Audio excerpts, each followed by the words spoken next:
seja muito bem-vindo ao Pode Treinar, o podcast para quem quer treinar. Eu sou o Renato Pelaquim, sou host aqui do nosso podcast. Nosso papo hoje está muito legal a respeito de algo que sai do compasso, né? Vamos falar hoje sobre arritmias, pessoal. Esse papo foi o nosso papo de coração na nossa live que acontece lá no meu Instagram, Renato Pelaquim. Se você não me segue, já me segue por lá. Curta esse papo e compartilhe com quem você mais gostar e que precisa ouvir isso para começar a ficar ativo. O tema de hoje, então, é a arritmia cardíaca. Será que eu posso treinar a respeito disso? Será que eu posso fazer exercício físico quando eu tenho algum tipo de arritmia? Bom, uma coisa que é importante a gente pensar. Quando a gente tem arritmias cardíacas, isso deve ser investigado. Esse é um ponto importante. Sempre antes de fazer uma atividade física, as pessoas que elas vêm para o acompanhamento na prescrição do exercício, elas têm que ter uma liberação médica, isso nos serviços de reabilitação cardiovascular. E por que o lado da avaliação médica nessas pessoas que já têm arritmias, que dão sintomas e tudo mais? Isso porque há alguns tipos de arritmias que podem ser um pouquinho mais nocivas, tá? Então, de fato, elas podem causar algum prejuízo cardiovascular durante a atividade, e há outras arritmias que não tem problema algum, inclusive pessoas absolutamente normais, vamos colocar assim, não normais, vamos assim, assintomáticas, vamos colocar assim.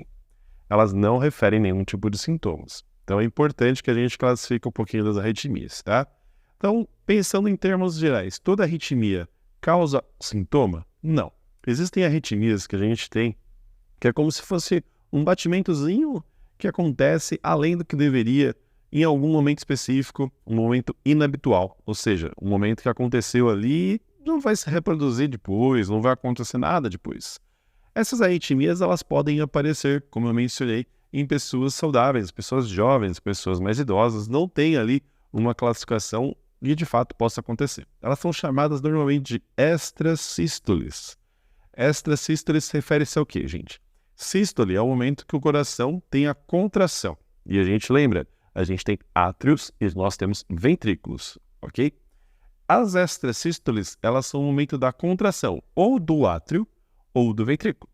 Então, pensando nesse sentido, você pode ter arritmias que são só no átrio e pode ter arritmias que são só no ventrículo. Pode ter, inclusive, no átrio e também no ventrículo. Tá? Então, isso pode ser investigado, pode ser avaliado quando você faz um eletrocardiograma.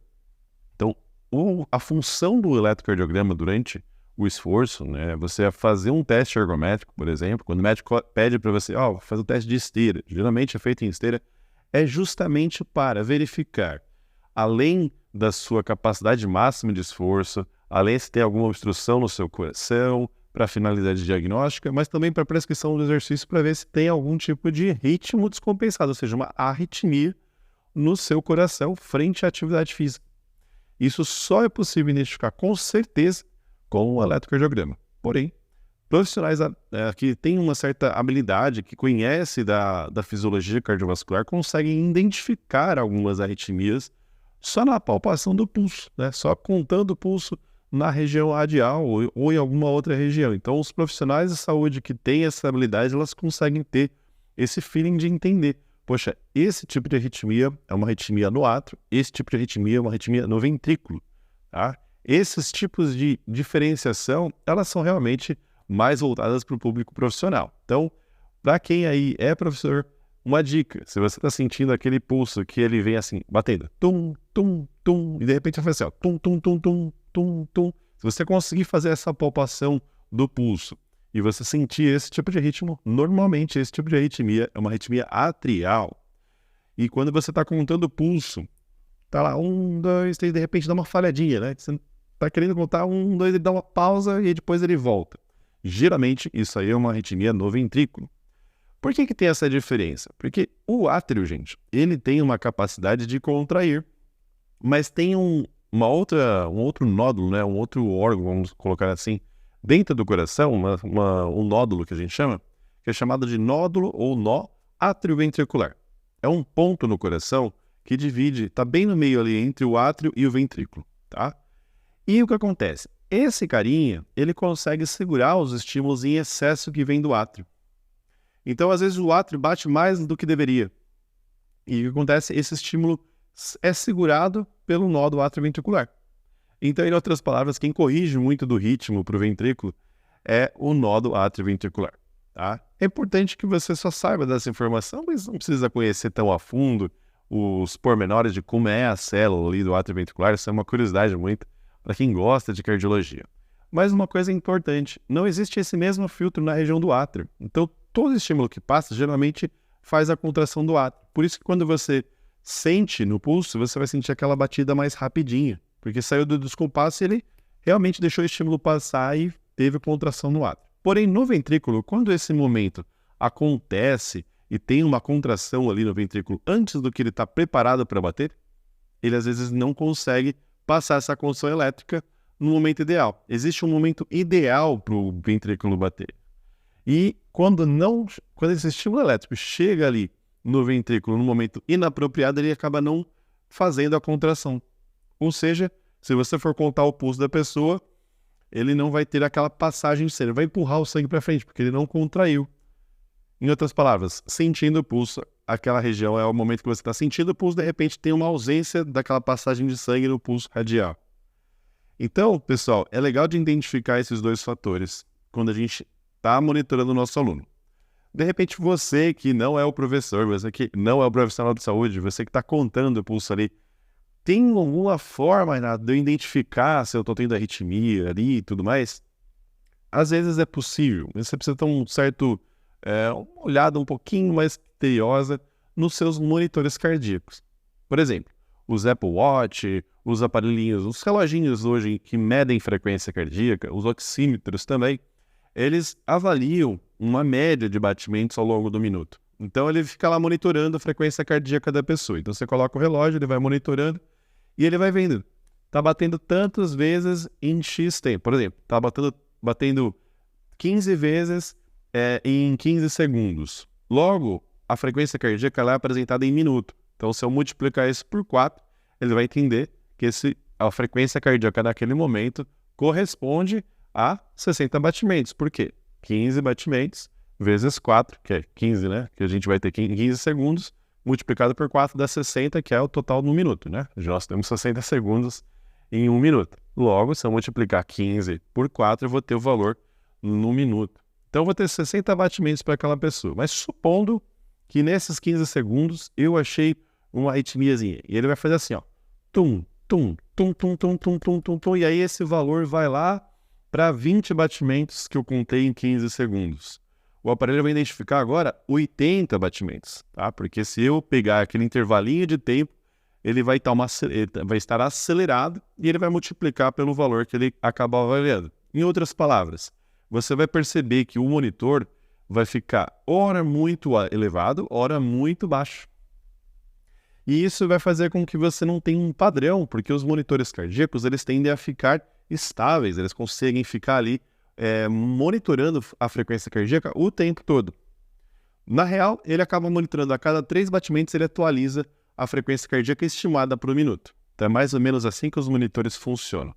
Então se você é aluno, você não entende muito de como fazer essa aferição da frequência cardíaca você mesmo, essa é uma forma que você pode identificar se está tendo alguma arritmia ou não.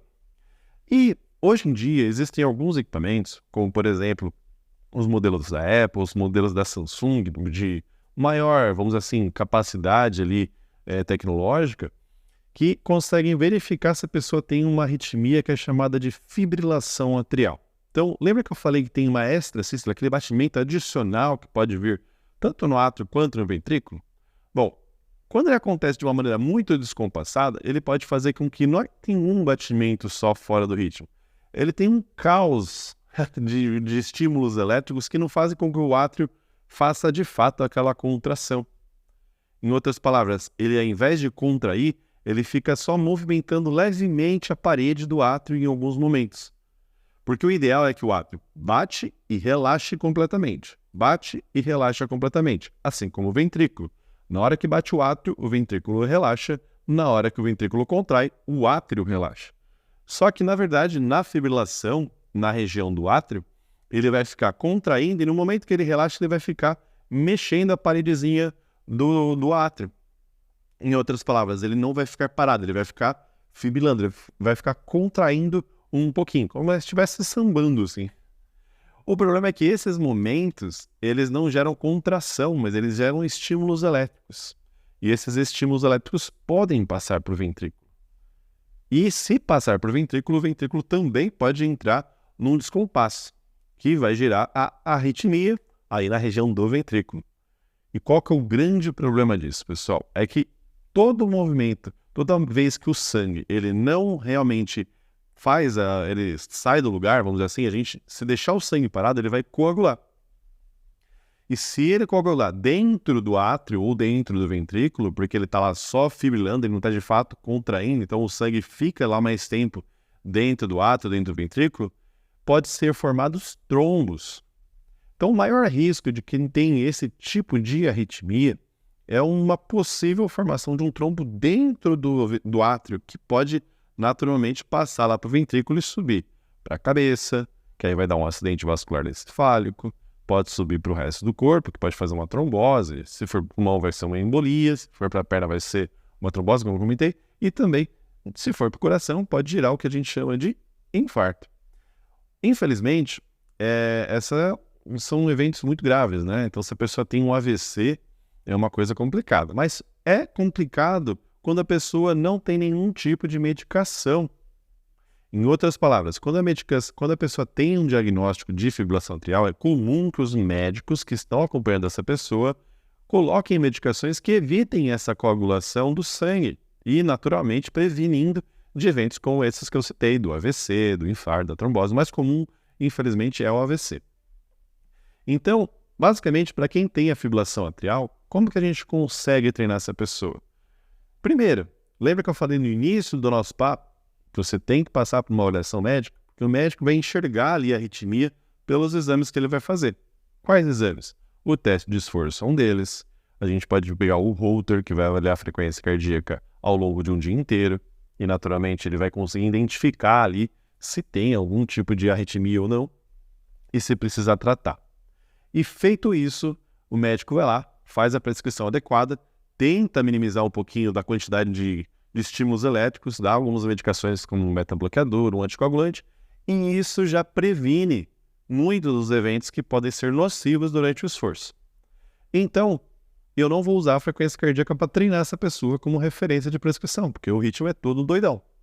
Mas o que eu vou usar então para prescrever? Eu vou usar a percepção do esforço. Olha que coisa simples. Você gradua de 0 a 10, sendo 10 o mais cansativo possível, 0 quando a pessoa está parada, e você tenta colocar uma intensidade que seja ali correspondente a mais ou menos 50%, 70% da capacidade da pessoa. Ou seja, de uma nota de 0 a 10, entre 5 e 7. É simples assim a prescrição para essas pessoas, porque a frequência cardíaca já não é uma variável que a gente possa controlar. Ela está comprometida por conta da arritmia, tá? Então, para quem tem fibrilação atrial, treine com base na percepção de esforço. Agora, para quem tem arritmias no átrio, mas elas aparecem e eventualmente desaparecem e tudo mais, é importante o quê? Só você ficar atento se essa quantidade de arritmias não aparecem em maior quantidade durante o esforço, e se forem no ventrículo, se a pessoa realmente não sente nenhuma tontura, se ela não sente nenhum tipo de comprometimento na performance dela, porque é comum, aliás, não é incomum, mas a pessoa pode ter menos arritmias durante o esforço comparado ao repouso. E normalmente quando a pessoa tem arritmias ali no repouso, mas ela sai no esforço, isso é uma boa coisa, tá? Agora, se elas começam a aumentar durante a atividade física, pode acontecer dos sintomas que eu comentei que reduzem a performance da pessoa e normalmente a pessoa sente um pouquinho de tonturinha e tudo mais.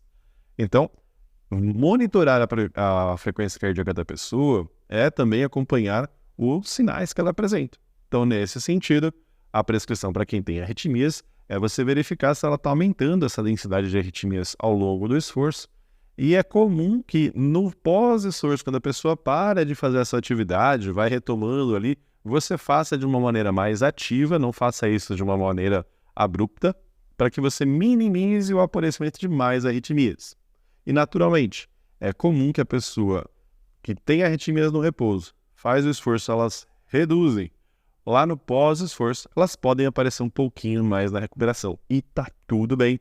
Esse é o perfil da pessoa. Importante, a pessoa estar medicada, a pessoa estar avaliada e você ir controlando e monitorando durante a sessão, tá? Você pode fazer isso você mesmo, basta você ter uma orientação prévia. Minha sugestão, se você é a pessoa que tem arritmia, peça sempre uma supervisão, faz algumas sessões com um fisioterapeuta, com um profissional de educação física, para ele te ajudar a fazer essa aprendizagem da automonitorização, que é um ponto importante e essencial que a gente trabalha na reabilitação cardiovascular. De modo geral, as arritmias melhoram ao longo do tempo, então quem tem arritmias normalmente tem menores valores pressóricos à medida que você faz mais atividade física, você também reduz vários pontos que estimulam mais arritmias, como um perfil inflamatório, que geralmente está ligado muito com a quantidade de gordura e também com a sua capacidade física. E naturalmente, se você, em um momento que você não treinava, você passa a ficar ativo, a chance de você ter menores eventos de arritmia é maior. Então, basicamente, a gente tem uma melhora bem expressiva da qualidade de vida para quem tem arritmia de uma maneira um pouquinho mais crônica. Tá bom, pessoal? Nosso papo de hoje foi centrado nessa linha de pensamento, dessa forma de conduta para quem tem algum tipo de arritmia e para você que é a pessoa que eventualmente tenha. Lembre de uma coisa, nem toda arritmia é grave, isso não é o fim do mundo, é facilmente, em alguns casos, controlável, mas é preciso você fazer uma avaliação com um cardiologista para identificar se essa arritmia é realmente nociva ou não, tá? Fico por aqui, um grande abraço a todos e nós nos vemos aí nas próximas lives. Valeu!